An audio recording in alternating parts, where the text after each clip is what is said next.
নমস্কার, আমি তস্মিনা। নমস্কার, আমি ইন্দ্রাণী। শুরু করছি বিয়ন্ড পলিটিক্স। এসআইআর এর উল্টো ফল, শুভেন্দুর চোখে জল। তা কি করলে প্রজাতন্ত্র দিবসে? এই একটু ঘুরতে গেলাম, খাওয়া দাওয়া করলাম। তুই? আমি কিছুই করিনি। সকালে প্যারেড দেখলাম, তারপর ঘুমিয়ে সারাদিন কাটিয়ে দিলাম। বাহ, মোদিজিকে দেখলি? দেখলাম তো, হাত নাড়াচ্ছিলেন, তারপর হাসছিলেন, আর তারপর ক্যামেরা দেখেই আকাশের দিকে তাকিয়ে অমনি পোজ দিয়ে দিলেন। হ্যাঁ, মোদিজি ক্যামেরা দেখলে অভিনয় শুরু করে দেন। তা যা বলেছো, উনি কিন্তু সত্যিই ভালো অভিনেতা হতে পারতেন। অভিনয়ই তো করছেন, ওনার গোটা রাজনৈতিক ক্যারিয়ার তো অভিনয়ই। দেশ জুড়ে মানুষ এসআইআর নামে হেনস্থা হচ্ছে, আর মোদিজি অনুপ্রবেশ করে চিৎকার করে যাচ্ছেন। শুধু তো মানুষ নয়, এসআইআর নিয়ে বিএলওরাও পাগল হয়ে যাচ্ছে। বিএলও আত্মহত্যার মতো ঘটনা তো শুধু এ রাজ্যে ঘটছে না, বাইরের রাজ্যেও তো ঘটছে। তুই কি জানিস বিএলওরা যে অ্যাপে কাজ করছে সেই অ্যাপটা 30 বারের বেশি আপডেট হয়েছে, বদল হয়েছে। কোনো কিছু আগের থেকে ঠিক না করে এত বড় প্রক্রিয়া চলছে। মোদি জামানায় তাই হয়, আগে ঘোষণা হয়ে যায়, কাজ শুরু হয়ে যায়, তারপর যখন সব ভুল ধরা পড়ে তখন টনক নড়ে। তুমি আমাকে একটু আপডেট দাও তো খবরটার। তুই এটা দেখে নে, নিজেই বুঝবি। নির্বাচন কমিশনের স্পেশাল ইন্টেন্সিভ রিভিশন প্রক্রিয়া শুরু হওয়ার পর থেকে আজ অবধি থামেনি বিতর্ক। এই প্রক্রিয়ার কেন্দ্রে ছিল বুথ লেভেল অফিসারদের জন্য তৈরি ইসির মোবাইল অ্যাপ, কিন্তু সেই অ্যাপই এখন বড় সমস্যার কারণ হয়ে দাঁড়িয়েছে।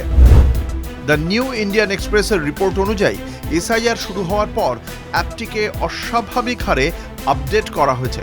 অ্যান্ড্রয়েড ভার্সনে নভেম্বর 13 থেকে জানুয়ারি 20 তারিখ পর্যন্ত 31টি আপডেট এসেছে। গড়ে দুদিনে একটি করে নতুন ভার্সন। আইওএস ভার্সনেও ডিসেম্বরের 2 তারিখ থেকে জানুয়ারির 22 তারিখ পর্যন্ত 25টি আপডেট হয়েছে। 4 বার এমনও হয়েছে যেখানে 24 থেকে 48 ঘন্টার মধ্যেই পরপর আপডেট এসেছে। এই অ্যাপই এসআইআর প্রক্রিয়া চালানোর একমাত্র হাতিয়ার, কিন্তু নতুন আপডেটের সঙ্গে কোনো ইউজার ম্যানুয়াল বা লিখিত নির্দেশিকা দেওয়া হয়নি। অনেক ক্ষেত্রে মিটিংয়ে মৌখিকভাবে পরিবর্তনের কথা জানানো হয়েছে।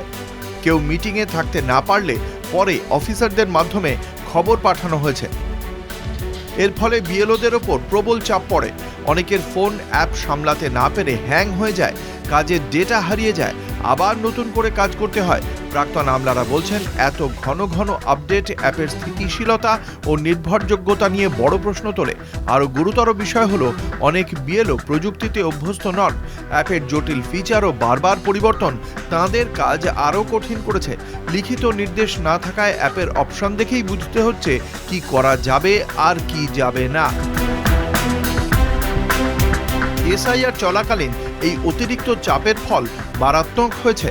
পশ্চিমবঙ্গ সহ বিভিন্ন রাজ্যে আত্মহত্যা ও মৃত্যুর ঘটনা ঘটেছে, তবু নির্বাচন কমিশন ও কেন্দ্রীয় সরকার দায় এড়িয়ে যাচ্ছে। এত বড় একটি গণতান্ত্রিক প্রক্রিয়ায় স্পষ্ট পরিকল্পনা, প্রশিক্ষণ ও মানবিক দৃষ্টিভঙ্গির অভাব স্পষ্ট।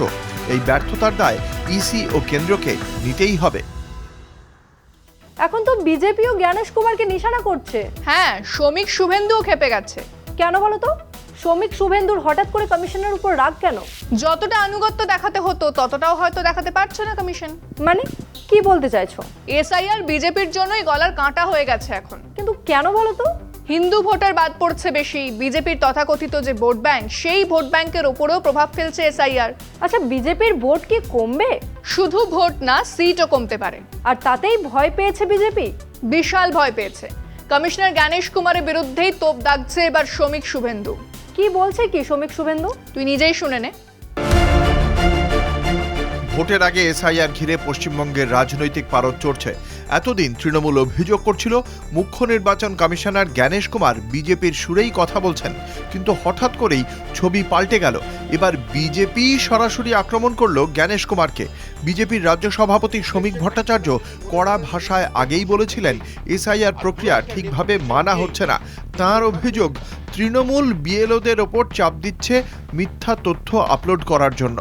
তার আরও দাবি, বাংলায় এখনও বহু অনুপ্রবেশকারী রয়েছেন এবং শাসক দল তাদের নাম ভোটার তালিকায় তুলতে চাইছে। কমিশন কিছুই করতে পারছে না। এখানেই বিজেপির নাটক শুরু। এতদিন যে কমিশনের প্রতিটি সিদ্ধান্ত তারা সমর্থন করছিল, সেই কমিশনকেই আজ অযোগ্য বলছে শ্রমিক ভট্টাচার্য। জ্ঞানেশ কুমারকে কটাক্ষ করে বলেন, ঠান্ডা ঘরে বসে কথা বললে হবে না, বাংলায় এসে মাঠের বাস্তবতা দেখতে হবে। বিরোধী দলনেতা শুভেন্দু অধিকারীও বলেন, কমিশন খুব সফট লাইন নিচ্ছে। এই পরিস্থিতিতে বিজেপির দ্বিচারিতা স্পষ্ট। একদিকে তারা বলছে কমিশনের ক্ষমতা নেই, অন্যদিকে একই কমিশনের সিদ্ধান্তকে তারা নিজের সুবিধা মতো ব্যবহার করছে। বিজেপি শুরু থেকেই বলছে এসআইআর হলে ভুয়ো ভোটার বাদ যাবে এবং তারা লাভবান হবে। এমনকি 2026-এ ক্ষমতায় আসার স্বপ্নও দেখছে তারা। কিন্তু বাস্তব ছবিটা আলাদা। এসআইআর এর নামে লক্ষ লক্ষ ভোটারকে নোটিশ পাঠানো হয়েছে। অনেক ক্ষেত্রে 2002 সালের ভোটার তালিকায় নাম থাকা সত্ত্বেও মানুষকে ডাকা হচ্ছে। এতে সাধারণ মানুষ ক্ষুব্ধ। তারা বলছে অকারণে হেনস্থা করা হচ্ছে। শুনানি কেন্দ্রে গিয়ে নথি দেখিয়েও অনেকে সমস্যায় পড়ছেন। সঠিক ডকুমেন্ট থাকা সত্ত্বেও হয়রানির অভিযোগ উঠছে। এই পরিস্থিতিতে মানুষের আস্থা তলানিতে ঠেকেছে। সমস্যা বাড়ছে বিশেষ করে মতুয়া অধ্যুষিত এলাকাগুলোতে। উত্তর 24 পরগনা, দক্ষিণ 24 পরগনা ও নদিয়ায় বড় সংখ্যক মতুয়া ভোটার রয়েছেন। এই এলাকাগুলো বরাবরই নিজেদের ভোট ব্যাংক বলে দাবি করে এসেছে বঙ্গ বিজেপি। কিন্তু এসআইআর এর কারণে সেখানে বহু ভোটারের নাম বাদ যেতে পারে। আবার যাঁদের নাম থাকবে তাঁরাও বিজেপির বিরুদ্ধে ভোট দিতে পারেন। মতুয়া অধ্যুষিত এলাকায় ক্ষোভ বাড়ছে। মানুষ ভাবছে এই প্রক্রিয়ার মূল ষড়যন্ত্রী বিজেপি। সিএ এর মাধ্যমে নাগরিকত্ব দেওয়ার আশ্বাসও বিজেপির পুরনো গল্প। এত বছরেও তার বাস্তব ফল বহু মানুষ দেখেননি। সব মিলিয়ে এসআইআর এখন শুদ্ধিকরণের চেয়ে বেশি আতঙ্কের কারণ হয়ে দাঁড়িয়েছে। বিজেপি যে সহজ জয় দেখছিল, সেই হিসেব যে কতটা ভুল হতে পারে তা ধীরে ধীরে স্পষ্ট হচ্ছে। উল্টো দিকে দাঁড়িয়ে তৃণমূল মাঠে নেমে মানুষকে সাহায্য করছে। তৃণমূলের করা মামলার পরিপ্রেক্ষিতে আদালতের নির্দেশে শুনানিতে বিএলএর উপস্থিত থাকার ও সহজ নথি দেওয়ার সুযোগ মিলেছে। ফলে বিজেপির আত্মবিশ্বাস এখন তাদেরই আতঙ্কের কারণ হয়ে উঠেছে। শুধু স্লোগান আর হুঁশিয়ারি দিয়ে মানুষের আস্থা পাওয়া যায় না। এসআইআর ইস্যুতে বিজেপির অতিরিক্ত আত্মবিশ্বাসী হয়তো তাদের সবচেয়ে বড় বিপদ ডেকে আনছে। তাহলে বিজেপি এখন চোরাবালিতে আটকে পড়েছে? একেবারেই তাই। বাংলায় এসে বিজেপির মেরুদণ্ড ভেঙে যাচ্ছে। সত্যি, বাংলার মাটি কিন্তু বিজেপির জন্য খুবই শক্ত ঘাঁটি। একেবারেই তাই। বন্দে ভারতের কেসটাই দেখ না। বন্দে ভারতের কি কেস? বন্দে ভারতে আমিষ ছিল না, কিন্তু বাংলার দাবি মানতে বাধ্য হলো বিজেপি। ওদের হিন্দুত্বের রাজনীতি ধোপে টিকলো না, আমিষ চালু হলো বন্দে ভারতে। সবকিছু নিয়েই বিজেপি ফলস খায় বাংলায়। একেবারেই তাই। আর ফলস খেলেই ধর্মের তাস খেলে। তবে সোশ্যাল মিডিয়াতে দেখি মানুষ কিন্তু খুব বিরক্ত। বিজেপির খেলাটা কিন্তু মানুষ ধরে ফেলেছে। হ্যাঁ, বিজেপির ওই চেনা খেলা। যখনই মানুষ চায় বস্ত্র খাদ্য, সীমান্তে বেজে ওঠে যুদ্ধের বাদ্য। ভোট এলেই যুদ্ধ যুদ্ধ জিগির, নয় ধর্মীয় সুরসুরি। এই খেলা বেশি দিন চলবে না। রোমান সাম্রাজ্যের পতন হতে পারলে, হিটলারের পতন হতে পারলে, ব্রিটিশ সাম্রাজ্য ভেঙে পড়তে পারলে এই খেলাটাও শেষ হবে একদিন। তা বটে। চলো শেষ করি। বিয়ন্ড পলিটিক্স আজকের মতো এই পর্যন্তই। দেখতে থাকুন কলকাতা টিভি, রাত দিন শান্তি।